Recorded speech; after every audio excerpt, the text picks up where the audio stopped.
5 jours par an, dans le village de Cabannes, au fin fond des Bouches-du-Rhône, Franck Maté ramasse un petit fruit oublié.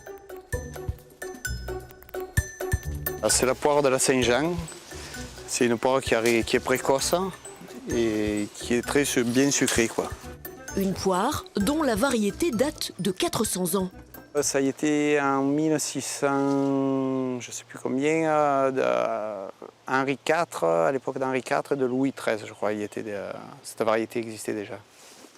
Une poire toute petite qui ne se récolte que durant 2 semaines, au début de l'été, aux alentours du 23 juin, date de la Saint-Jean. Il faut prendre la poire par la queue et la relever. Voilà, pour qu'elle se casse et pas l'arracher, quoi. Voilà. Franck est l'un des derniers producteurs de ce fruit en Provence, car cette poire est peu rentable. Elle ne se conserve pas et sa récolte est capricieuse. L'an dernier, Franck Maté en a ramassé 2 tonnes. Cette saison, à peine 800 kilos. Conséquence, impossible de croquer ce fruit. Il est presque absent des étals.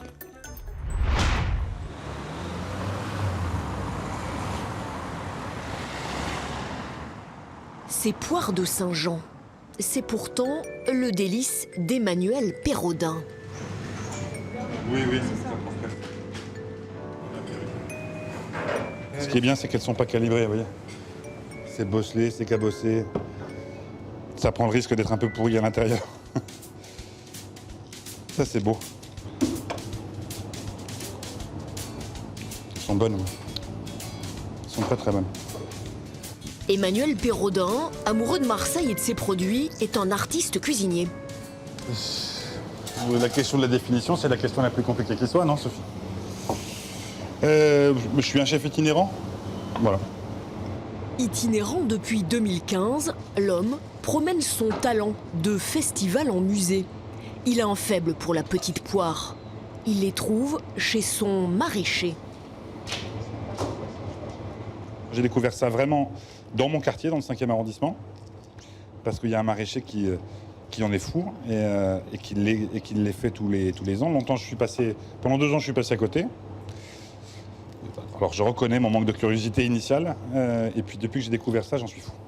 J'attends avec impatience 2-3 choses dans l'année, dont la poire de Saint-Jean.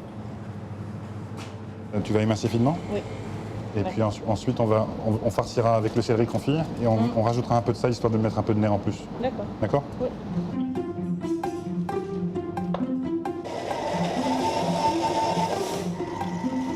Ouais, nickel. C'est pas grave si elles se sont oxydées à l'intérieur, ça n'a vraiment aucune espèce d'importance. C'est drôle parce que ces goûts de fruits un peu blettes, ce sont des goûts qu'on peut parfois essayer de retrouver maintenant avec la fermentation. C'est fou comme l'époque aussi façonne le goût. Hein. Aujourd'hui, Emmanuel Pérodin cuisine pour un repas d'exception au musée Cantini. Un repas en rapport avec le travail de l'artiste autrichien Erwin Wurm. Et pour l'occasion, la poire Saint-Jean va cuire dans une robe d'argile.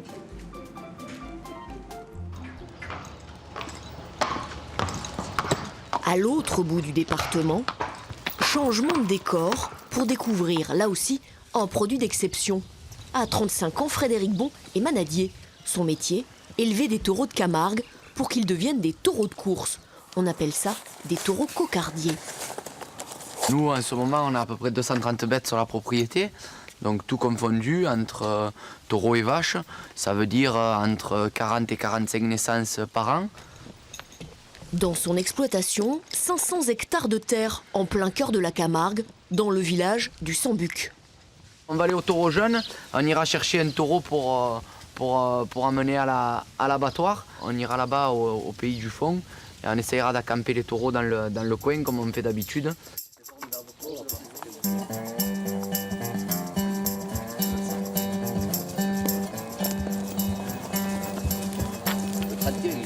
Ici, pas d'étable. Les bêtes vivent toute l'année en liberté. Mais les taureaux de Frédéric ne deviendront pas tous, comme celui-ci, des cocardiers.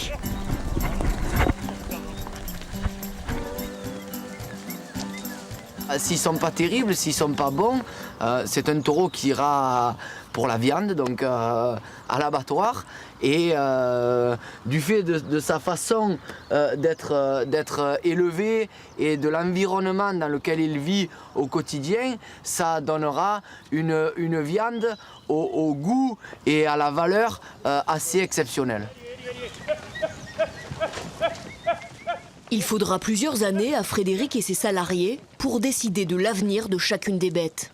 C'est des animaux qui auront en majorité entre 4 et 6 ans et du coup une viande qui sera faite, comme on dit chez nous, mais faite naturellement et faite avec le temps, avec la patience qui est nécessaire pour avoir une bonne viande. Cela donne une chair sans gras absolument unique en France. C'est l'éleveur qui est capable de faire ce produit-là. Après, certes, oui, la filière s'est structurée pour permettre de valoriser un petit peu mieux cette viande.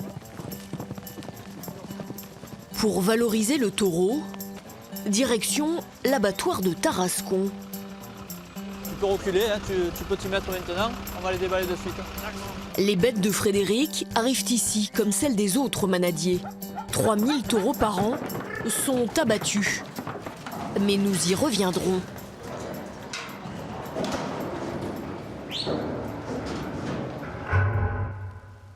À 20 km à peine de l'abattoir, Alors ça, c'est une plantation qui a une quinzaine d'années, là. toujours dans les champs, Karine et Claude Burton, restaurateurs belges, sont venus faire leur marché. Ils ont rendez-vous sous la pluie dans les oliveraies de Raymond Gonfond, à Mossane-les-Alpilles. C'est incroyable. Hein. Ah oui, c'est pas vilain. Un olivier, s'il est bien nourri, donc il garde ses olives. Il se régule. Dans la vallée des Baux, Raymond et sa famille possèdent 40 hectares, des terres consacrées aux oliviers. Et des clients comme ça, amoureux du produit, Raymond n'en connaît pas d'autres. Les gens ils s'intéressent, mais ils se fient souvent à la parole. C'est-à-dire que quand ils me rencontrent, je leur explique. Mais venir jusque dans le verger, on pourrait dire que c'est un caractère assez exceptionnel. Oui. C'est tellement C'est passionnant. vraiment des passionnés tous les deux. C'est passionnant de venir et puis d'apprendre. Voilà, à chaque fois qu'on passe, on apprend des choses, c'est extraordinaire. Karine et Claude sont installés à Bruxelles depuis une dizaine d'années. Fous de Provence, ils viennent plusieurs fois par an pour faire le plein de produits des Bouches-du-Rhône. C'est chouette de les voir toutes petites comme ça et de pouvoir montrer, expliquer après aux clients ce que nous on a vu et pour finir transmettre ces images en parole pendant les plats. Oui, donc, Allez, on y va. Parce que ce que vient chercher Karine jusqu'ici, ce sont tous les produits issus de l'olive, dont cette huile. Avancez-vous. La base Et là, de on sa est sur la cuisine. petite mûre. À Bruxelles, elle n'utilise que ça. 23 € le litre, tout de même. Un petit peu de piquant, un petit peu d'ardence. Et là, on trouve l'artichaut cru.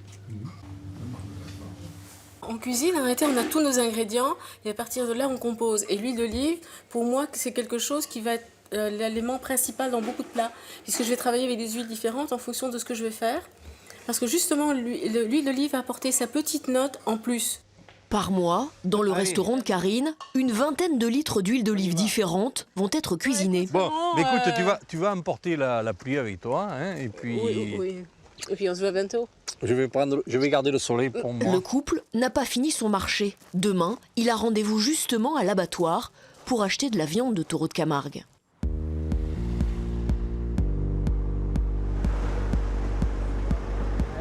Dans le centre de Marseille, Emmanuel Pérodin et son équipe transportent les plats et leur contenu, dont la petite poire, au musée Cantigny, le lieu du repas de ce soir.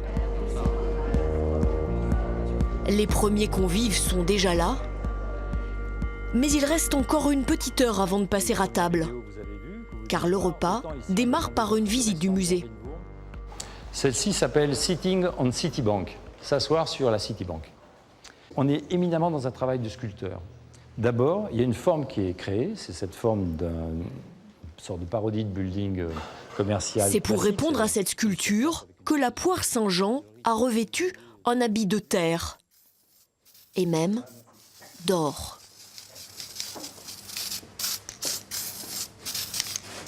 L'heure du grand dîner approche. 20 personnes à table, dont il va falloir nourrir à la fois le ventre et l'esprit. C'est le concept de ce dîner. Bienvenue à vous. Ça commence toujours par une huître. En tout cas, ça commence toujours par une huître pour moi. Un repas avec 7 plats, à mi-chemin entre happening L'idée, c'est de casser en fait la forme. et poème. Et puis vous allez ouvrir tout ça comme une fleur. Cette fleur, c'est un artichaut violet de Provence lui aussi, au pollen et aux anchois. Ben regardez, c'est fou. Regardez les petits débris. C'est comme un œuf de Pâques. C'est ça, c'est ça. N'enlève plus rien. Pourquoi? Parce que c'est le cœur, tout ça, ça se mange.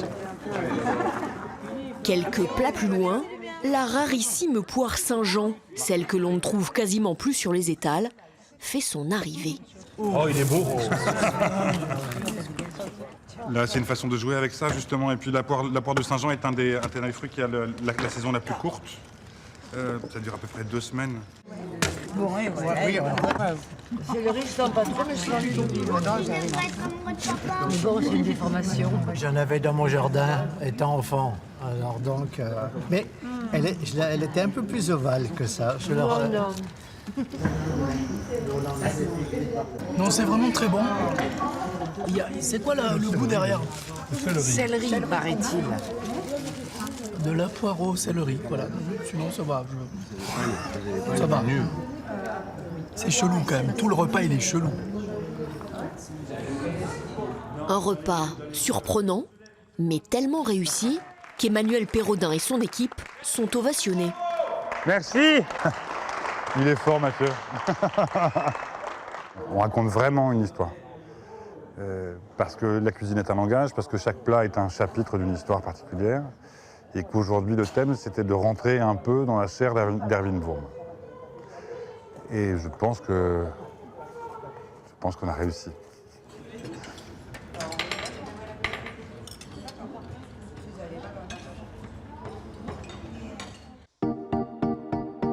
Karine et Claude entament, eux, une journée marathon.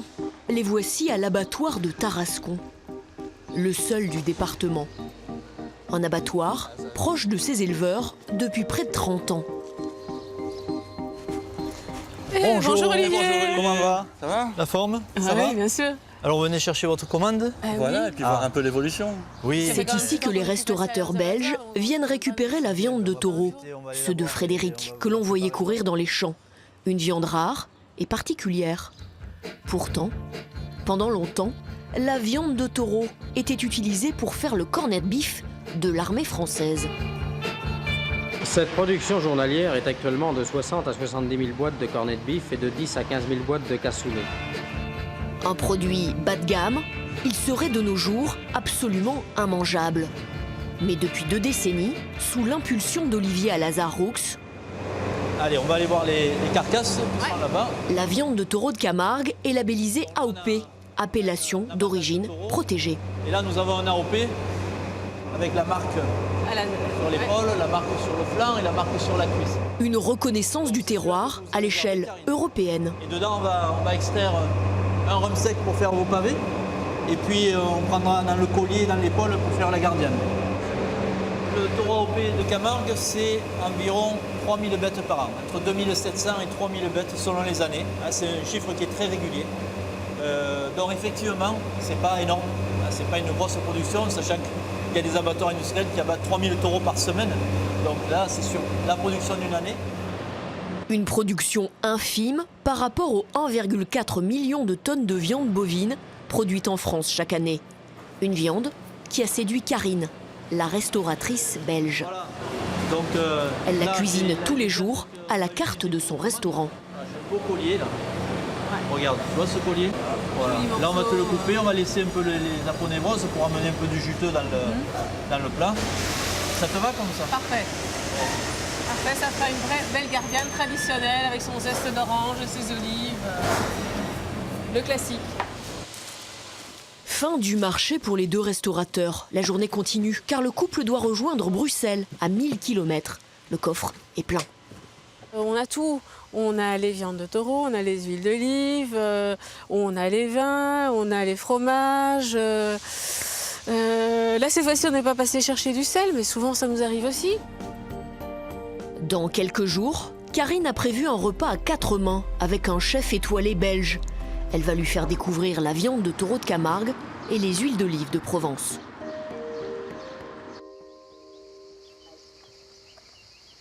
Retour dans les champs, cette fois sous les serres. Ici, bien sûr, elles ne sont pas chauffées. Nous sommes sur les terres de Jérôme Vernal, à Sanary. Allez Léo, tiens, je te la donne et tu la mets dans la cagette. Voilà. Tu vois, il ne faut pas les ramasser trop grosses pour qu'elles n'aient pas trop de graines. Ses parents faisaient pousser ici des fleurs. Lui a choisi des légumes, et notamment les aubergines. Voici l'aubergine strie rose, une très bonne aubergine d'une ancienne variété, voilà, qui plaît notamment à la consommation à l'heure d'aujourd'hui. Vous allez voir, elle a très peu de pépins. Une production en pleine terre, sans pesticides ni engrais chimiques. J'incorpore dans le sol du fumier de cheval, fumier de mouton. Et depuis 1 an, je mets du bois en plus, parce que le bois permet de faire remonter la matière organique du sol. C'est ce qu'ils faisaient les anciens, c'est ce qu'on appelle le système de la forêt. Et ce qui va donner à manger aux vers de terre et à toute la vie microbienne qui est dans le sol. Jérôme a planté 250 pieds d'aubergines. Il en ramassera jusqu'à Noël. Des variétés qui ne donnent des légumes que si elles sont pollinisées par des bourdons. On trouve ici la violette, ou moins connue, la blanche. La blanche n'a quasiment pas de pépins, elle est très douce et plus tendre, elle se cuit beaucoup plus vite au four, tout ça. C'est une variété vraiment très très goûteuse, ça devient une des préférées du consommateur à l'heure d'aujourd'hui.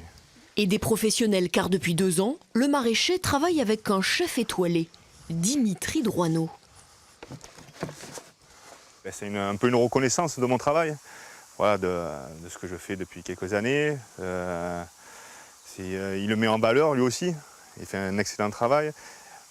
Tous les deux, on se bat pour tirer vers le haut la qualité de la nourriture française, de l'alimentation française. Moi, en faisant la matière première et Dimitri, la finition. Lui, il a plutôt le côté artiste, on va dire. Les aubergines de Jérôme sont attendues à Cassis. Demain, le chef étoilé propose un dîner insolite.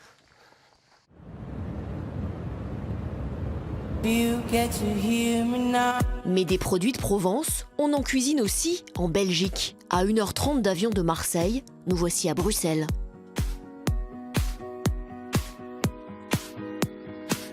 Au pays de Tintin, des gaufres et des moules frites.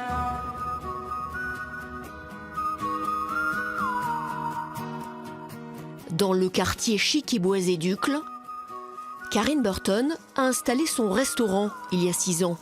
Au menu, le taureau qu'elle a ramené des abattoirs et sur le feu déjà, une gardiane. Je l'ai fait mijoter pendant 2 jours parce que je trouve qu'elle doit être fondante. Là, si on regarde, vraiment, la viande est en train de se défaire. Et donc dans la casserole, en plus du taureau, on retrouve de la carotte, de l'oignon, de l'ail, le zeste d'orange hyper important et les olives, de la picholine et de la grossane. Cette viande n'est pas connue du tout ici. D'après les abattoirs, je serai la seule réellement à la travailler en Belgique. Mais je suis assez folle que pour aller la chercher là-bas, donc c'est normal. Au fourneau, avec Karine ce soir-là, Alain Bianquin, un chef bruxellois étoilé, invité pour un 4 mains. Comme ça. Le repas est à 178 €, avec 11 plats, 20 compris. Le chef étoilé ne connaît pas la Provence, pourtant, la noix de taureau l'a inspiré.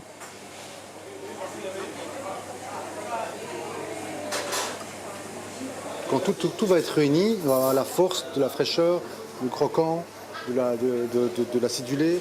Donc c'est un plat qui part un peu, comme on dirait dans le jargon, un peu qui part dans tous les sens. Mais qui au bout a une finalité. Donc on fait sur les 2 x 5, je pense qu'on sait faire on n'a pas fait attention aux assiettes maintenant. Donc en fait, normalement, je travaille le bœuf Holstein, mais ici avec Karine, on a essayé de travailler avec le bœuf de Camargue, pour essayer vraiment de faire un autre contraste et de mettre en valeur ce produit qui est très rare. Donc mon plat ici, c'est une aubergine qui a été cuite pendant 2 heures à 120 degrés. C'est une totale découverte et c'est très surprenant. Une partie qui est très douce, l'autre partie très forte, et les deux ensemble, c'est... je sais même pas comment expliquer ça, c'est une explosion en bouche et c'est incroyablement surprenant. Cuisiner du taureau, une chance pour ce grand chef. Ça, on n'aurait jamais, si elle ne l'importe pas ou ne le fait pas venir, on n'aurait jamais ça en Belgique. C'est des produits de niche. Il y a très peu de gens qui ont y accès. Donc on ne pourrait pas l'importer parce qu'il n'y en a pas assez. Donc ça, c'est la différence que des produits rares qu'il faut mettre en évidence, quoi. Karine, elle, termine la préparation de sa gardiane. On ne va pas servir la gardiane en gastro comme on la sert dans les manades. Ça ne marcherait pas. Donc oui, elle est retravaillée ici. Mais à ma manière. Une jeune carotte, un flan à la crème d'olive, une chips de riz de Camargue et un petit friand contenant la gardiane. C'est une cuisine du Sud, franchement, au niveau du goût, au niveau de l'olive par exemple et du taureau. Dehors, la nuit s'est levée. Le repas de Karine et du chef étoilé est un succès. Dans 6 semaines, elle et son mari retourneront entre Arles et Mossane, faire à nouveau le plein de ces produits provençaux qu'ils aiment tant.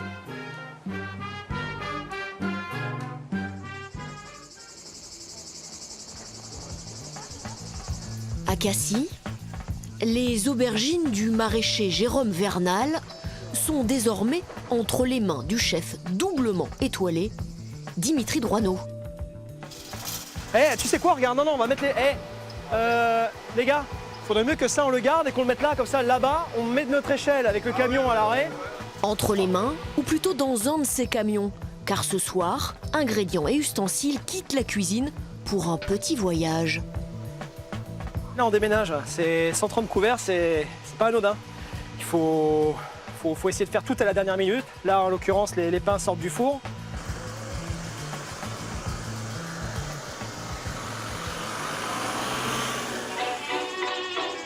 Pour fêter l'année de la gastronomie en Provence, 16 dîners insolites ont été organisés durant l'été. Le chef d'orchestre de ces dîners, c'est Emmanuel Perraudin, notre cuisinier itinérant, celui de la Petite Poire Saint-Jean. Bon, ok, non, c'est bon. On est bien d'accord que le public arrive à 7h30, hein, aujourd'hui, c'est ça? Non, mais c'est juste pour bien avoir les horaires en tête. En fait. Idéalement, moi, je pense que 8h. Au menu, produits régionaux, poissons, artichauts et aubergines. Après, on a fait un éclair à l'encre de sèche. Oui. Ouais, encre de sèche avec un caviar d'aubergine brûlée. Le thème du repas, c'est je suis vraiment sur des fumées. On fait tout brûler. Oui, tu fais tout brûler aujourd'hui. J'ai oublié de prévenir Olivier. Les arbres et tout. Pour la décoration, quelques feuilles d'artichaut, des feuilles déjà séchées, qui vont, elles aussi, passer à nouveau au fumoir. Séché. On dirait les trompettes de la mort. Ouais, bah vas-y, goûte. Non, arrête. Oh, c'est séché, hein. C'est pas bon. Non, c'est pas bon du tout. Je t'ai vu t'emballer, là. Sous les platanes, la caillette du chef est presque prête. Sur les bottes de paille, les convives, eux, s'installent. Du côté des feuilles d'artichaut, c'est la panique. Ouais. Il est où, Kevin, l'incendiaire, là? T'as de l'eau? Envoie de l'eau un peu, là. Mec, c'est moitié sidérurgiste, moitié cuisinier. Donne. Sortez de la fumée. On est timide, on voulait pas se faire voir. Ok. Ça, c'est mort. À table, l'incident passe inaperçu. On pose ici, c'est à partager entre vous. Très bien. C'est la caillette. Il faut dire que dans l'assiette, le spectacle est autrement plus intéressant.